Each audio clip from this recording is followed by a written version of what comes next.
Donald Trump often presents himself as strong, but lately his actions tell a very different story. From avoiding tough questions to carefully managing his public image, we've seen more signs of insecurity than confidence.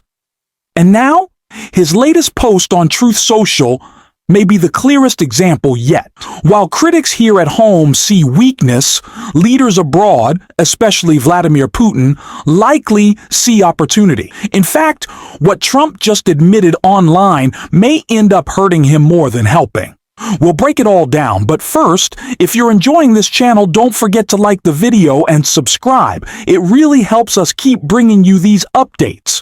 Now, to fully understand Trump's latest outburst, we need to go back to comments from Senator Chris Murphy, who explained the impact of Trump's past meetings with Putin and why that context matters so much today.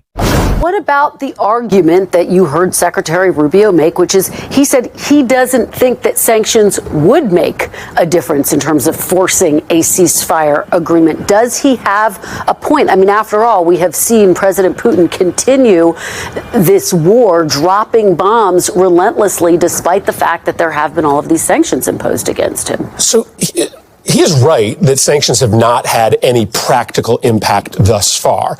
But that is in part because our sanctions are directly levied on Russia. And there's very limited economic relationship between the United States and Russia.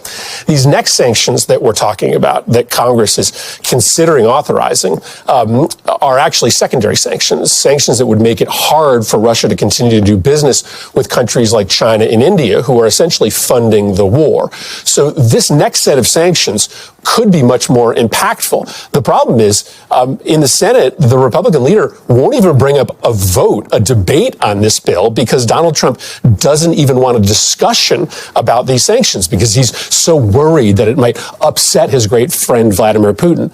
What is most impactful and what will be most impactful on this war are more weapons for Ukraine. And here's where Putin has the upper hand. So long as Trump is still opposed to continuing to arm Ukraine, Putin knows that it is just a matter of time before he can gain the advantage. So Putin walks away from this summit with no economic sanctions, with no sense that Trump is going to continue to send weapons to Ukraine, and essentially a green light to continue the war on his terms. Let me ask you about this new reporting that we have that basically President Trump did in a call with European allies, with President Zelensky, say that the United States would be willing to enter into a NATO-like security agreement, not including U.S. troops, but that the U.S. would back European troops that were there. Is that enough? It's not just Donald Trump showing signs of weakness. We've long known he has a fascination with strongman leaders who flatter him. But what's even more concerning is the behavior of many Republicans around him. These are the same people who claim to be the heirs of Ronald Reagan, who say they'll stand firm against anything they consider a threat at home. Yet, when it comes to standing up to Trump, a former reality TV star whose approach has damaged America's foreign policy, they stay silent. That silence has weakened the tradition of U.S. leadership on the world stage. And today, when Trump was asked about Vladimir Putin, he tried to spin the situation in a way that doesn't quite match what he previously posted online. That difference matters. And it's why we need to take a closer look at the clip. China's having a massive military parade that President Putin and Kim Jong-un will be attending. Do you interpret that as a challenge to this? And are you concerned at all about those countries trying to be some sort of counterweight? Not at all. China needs us, and I have a very good relationship with President Xi, as you know, but China needs us much more than we need them. No, I don't see that at all, no. And I had actually a very good meeting with President Putin a couple of weeks ago. We'll see if anything comes out of it. So this clip is a little bit different from the post that we are about to check out. And it's very important to get Donald Trump's psyche before and after the event that led him into such a meltdown. But he is always just talking about how great that meeting was. And it's very clear that Donald Trump didn't recognize that it was actually just a great meeting for Putin. That Putin was thrilled that he got to make a mockery of Trump, make a mockery of America. It was just a simple photo op for him. But of course, he's not going to be putting the pressure on Putin. But what did finally get him a little bit upset with Vlad is the fact that his best buddy's cheating on him with other world leaders. And it's why Donald Trump made one of the most ridiculous posts yet, in which he just admitted how much he loves Vlad. Trump took to Truth Social to write, "The big question to be answered is whether or not President Xi of China will mention the massive amount of support and blood that the American United States of America gave to China in order to help secure its freedom from a very unfriendly foreign invader. Many Americans died in China's quest for victory and glory. I hope that they are rightfully honored and remembered for their bravery and sacrifice. May President Xi and the wonderful people of China have a great and lasting day of celebration. Please give my warmest regards to Vladimir Putin and Kim Jong-un as they conspire against the United States of America. President Donald J. Trump." Donald Trump recently made comments that many saw as strikingly out of touch when it comes to Vladimir Putin. Now, we can look at this two different ways.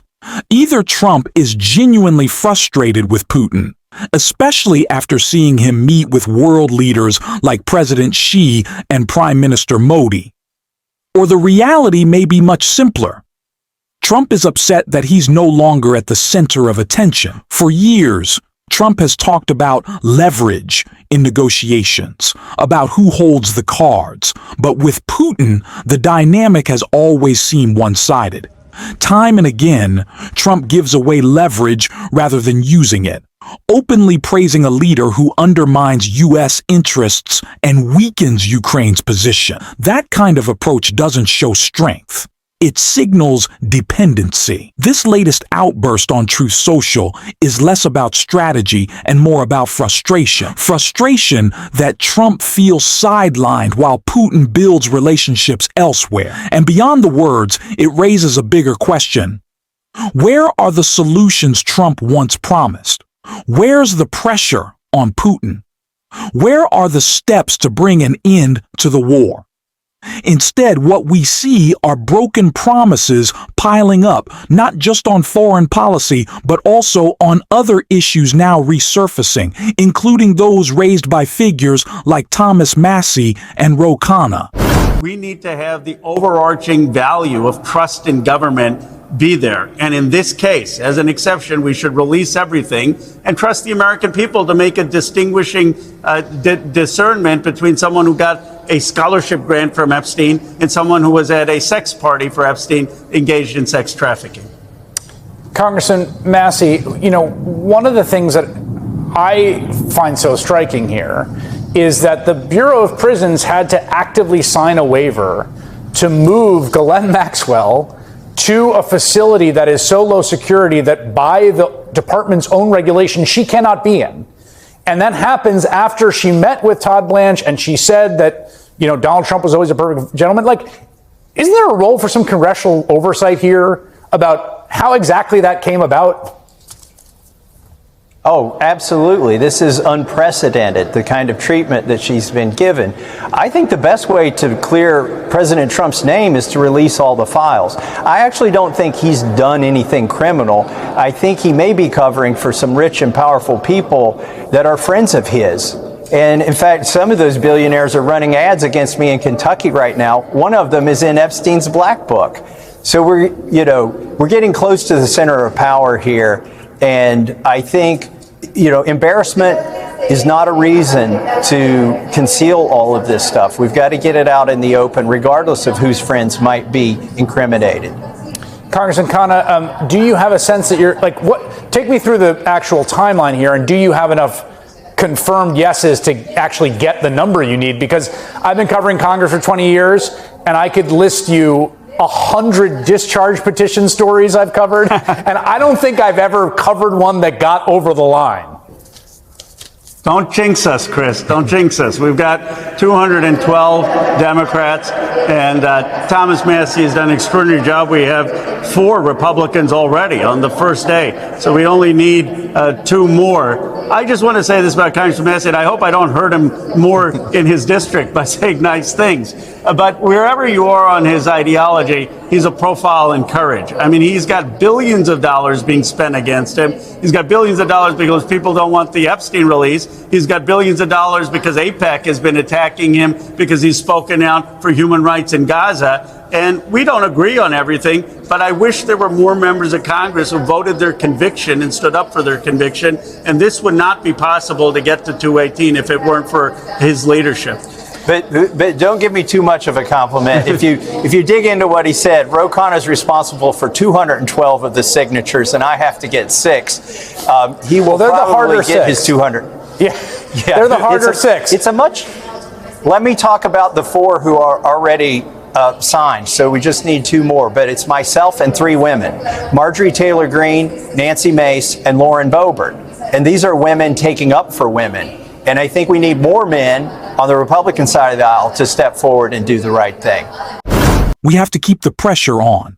And that means continuing to talk about important issues like the Epstein files. Donald Trump and others might hope the conversation fades away, but we're not going to let that happen. We'll be covering it here, louder than ever. If you'd like to support this work, don't forget to hit the subscribe button, give this video a like, and if you made it all the way to the end, drop a blue heart in the comments so we know you're with us. Thanks for watching, and until next time, I will see you soon.